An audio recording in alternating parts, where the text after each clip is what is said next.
네, 월요일입니다. 오늘도 이 한 주간 또 주님 은혜 가운데 살아가며 승리하는 믿음의 백성들 되시기를 축복합니다. 잠시 기도하겠습니다. 하나님 아버지, 우리를 붙잡아 주시고 크신 은혜 가운데 살아가며 승리하는 믿음의 백성들 되게 도와주옵소서. 우리를 지키시고 인도하실 것을 믿사오며 예수님의 이름으로 기도합니다. 아멘. 네, 오늘의 말씀은 요한계시록 4장 1절 말씀입니다. 제목은 천국에서 누릴 은혜입니다. 함께 읽겠습니다. 2일 후에 내가 보니 하늘에 열린 문이 있는데 내가 들은 바 처음에 내게 말하던 나팔 소리 같은 그 음성이 이르되 이리로 올라와라. 이후에 마땅히 일어날 일들을 내가 내게 보이리라 하시더라. 아멘. 눈에 보인다라는 건 굉장히 중요합니다. 내가 봐야 확신할 수 있죠. 그러나 신앙은 보이지 않는 것들 투성입니다. 믿음, 사랑, 소망 다 보이지 않는 것이죠. 게다가 천국, 지옥, 하나님 다 보이지 않습니다. 우리 눈에 보인다면 더 확실하게 살아갈 수도 있고 또 확신 속에 걸어갈 수도 있겠지만, 그러나 우리가 이 세상에 살아가는 동안은 눈에 보이는 것들이 없어요. 그러다 보니 이 믿음이라는 것이, 또 신앙이라는 것이, 천국이라는 것이 마냥 추상적일 때가 있습니다. 그냥 좋은 것이겠지. 그러나 요한계시록은 우리가 이 말세 때, 이 악한 세대를 살아갈 때에 우리에게 주시는 하나님의 놀라운 은혜인 것을 깨닫게 됩니다. 하나님의 놀라운 은혜 가운데 이 요한계시록을 통해서 보이지 않고 희미한 것들이 보여지는 것이죠. 특별히 예수님이 이 땅에 오셨다는 것은 우리가 희미하게 하나님의 아들, 나를 구원하신 놀라운 은혜가 희미했지만 예수님이 이 땅에 오심으로 확실히 우리가 알게 됐고 역사적으로 증거하게 된 것입니다. 요한계시록은 어떻게 보면 우리의 믿음의 선배인 사도 요한이 환상 가운데 하나님, 예수님의 말씀과 예언을, 앞으로 장차 일어날 일에 대해서 환상으로 보게 된 것입니다. 그래서 이 환상 가운데 보게 된 것들을 보면서 우리에게 앞으로 다가올 미래를 준비하게 하시는 것이죠. 역시 천국과 관련된 미래적으로 일어날 이 환란들이나 우리에게 축복이 되는 천국에 관한 문제도 마찬가지입니다. 사도 요한이 본 우리 1절 말씀 한번 다시 보겠습니다. 1절 말씀입니다. 이 일 후에 내가 보니, 그러니까 이제 환상을 보고 이제 7개 교회, 아시아의 7개 교회를 우리 주님께서 판단하시고 칭찬하시고 또 때로는 책망하셨던 그 예언 이후에 내가 보니 하늘에 열린 문이 있는데 내가 들은 바 처음에 내가 말하던 나팔 소리 같은 그 음성이 이르되 이리로 올라와라. 이후에 마땅히 일어날 일들을 내가 내게 보이리라 하시더라. 아멘. 하늘에는 문이 있습니다. 문이 있다는 것은 누가 열고 닫을 수 있다는 것이죠. 하늘을 열고 닫는 문은 사람이 아니라 하늘의 주인이신 하나님 아버지이십니다. 그런데 그 문은 닫혀 있지 않고 열려 있는 것이죠. 열려 있기 때문에 누구나 올라갈 수 있습니다. 누구나 올라갈 수 있지만 아무나 들어갈 수는 없습니다. 이게 천국의 놀라운 은혜이시죠. 이 땅에서 예수 그리스도를 구주로 영접한 사람, 그리스도의 십자가의 보혈 아래 죄 씻음을 받은 자들만이 그 천국문에 열린 문으로 들어갈 수 있습니다. 어떤 사람들은 세상 권세와 학벌과 가지고 선행을 쌓아야만, 내가 올바르게 살아야만 하늘에 올라갈 수 있다고 말합니다. 그렇게 가르치는 것은 사단이요, 사입이고 이단입니다. 하지만 하늘의 열린 문으로 들어갈 수 있는 사람은 오직 보혈의 공로, 십자가의 보혈의 공로로 힘입은 자들만이 구원을 얻을 수 있는 것입니다. 오늘 우리는 하나님의 자녀된 권세를 가진 자들입니다. 우리는 그 자부심으로 악한 세상을 승리하고 살아가야 하는 것이죠. 세상을 살다 보면 고난과 어려움 때문에 삶을 포기하고 싶을 때도 있습니다. 하지만 그때마다 우리에게 열린 문이 있어요.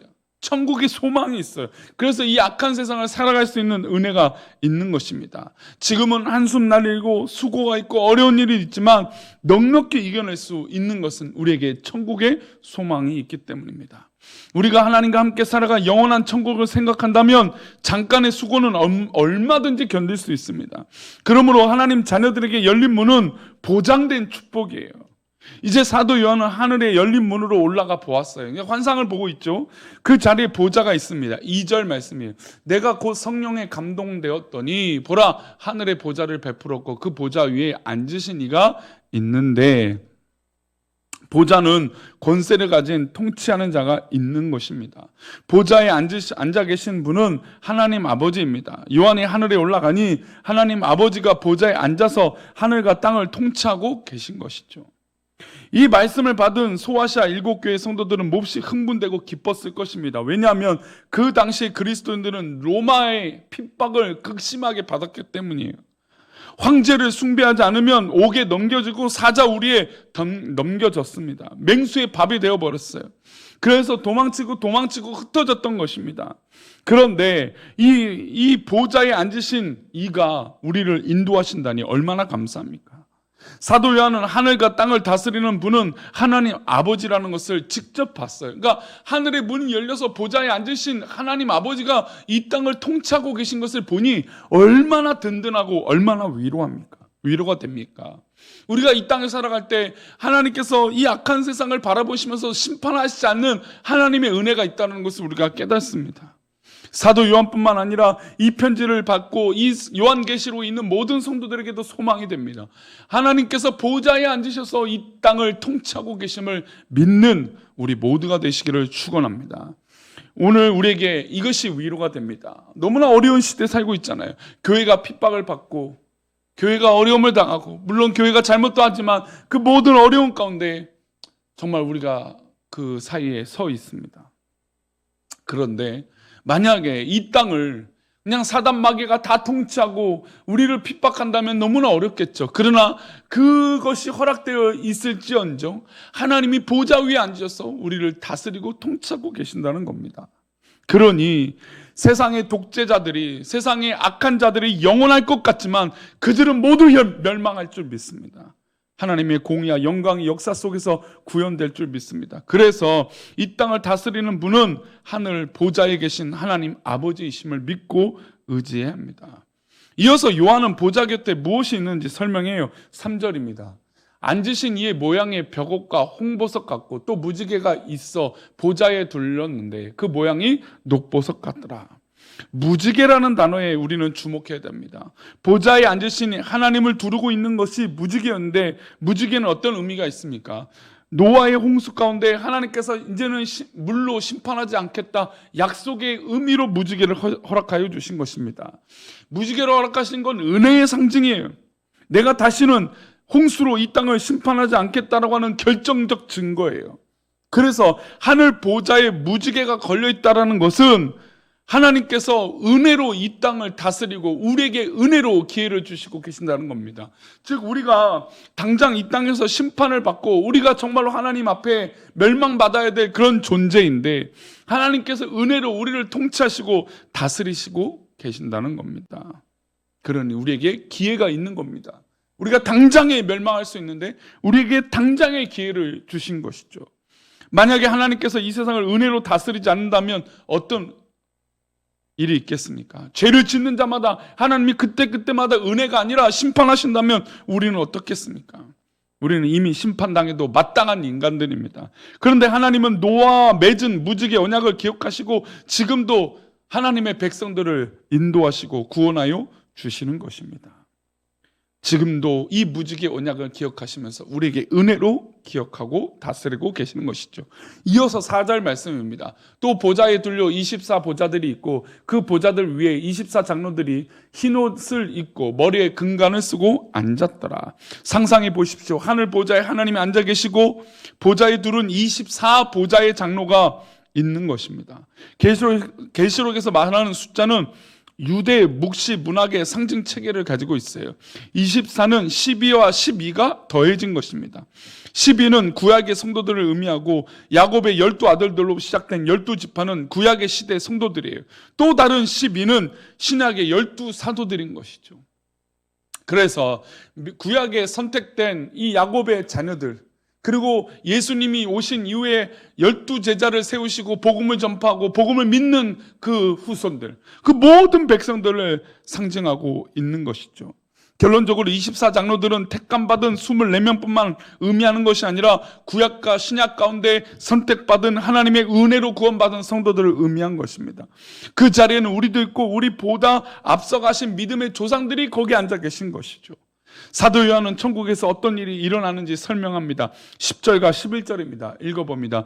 24장로들이 보좌에 앉으신 이 앞에 엎드려 세세토록 살아계신 이에게 경배하고 자기의 관을 보좌 앞에 엎드리며 이르되 우리 주 하나님이여 영광과 존귀와 권능을 받으시는 것이 합당하오니 주께서 만물을 지으신지라 만물이 주의 뜻대로 있었고 또 지으심을 받았나이다 하더라.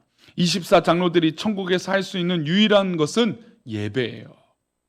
천국에서 드린 예배는 성경 공부가 없고 설교도 없어요. 좋죠. 성경 공부하랴, 배우랴, 또 설교도 없어요. 지루한 인간적인 말이 필요 없어요. 하나님이 계시기 때문에 하나님에 대해서 설명하는 설교가 필요 없어요. 하나님을 보고 예배하면 돼요. 천국의 예배는 기도도 아니고 찬양만이 있어요. 오늘 우리는 말씀을 통해서 천국이 어떤 곳인지 깨닫게 됩니다. 천국의 은혜는 하나님께서 우리에게 은혜로 기다리고 계신다는 것이고 이 열린 문은 누구나가 아니라 아무나 갈 수 없도록 믿는 자를 구별해 주신 것이죠. 이 땅의 수고가 고됩니다. 힘들죠. 그러나 이 땅의 수고가 지나가고 하나님 백성들이 열린 문으로 들어가서 하나님의 보좌곁 24장로들처럼 예배하는 은혜가 그때가 우리 가운데 허락되어질 줄 믿습니다. 그러니 이 땅에 살아가면서 하나님을 온전히 찬양하고 하나님을 기쁘게 하는 우리 모두가 되시기를 축원합니다. 기도하겠습니다. 하나님 아버지, 우리가 이 땅에 살아가며 하나님의 은혜 가운데 승리하는 믿음의 백성들 되게 도와주옵소서. 우리를 긍휼히 여기시고 붙잡아 주셔서 주의 영광 가운데 살아가며 천국의 보좌를 사모하며 천국의 예배를 사모하며 승리하는 우리 모두가 되게 인도하여 주옵소서. 우리를 지키시고 그 축복으로 인도하실 것을 믿사며 예수님의 이름으로 기도 올려옵나이다. 아멘.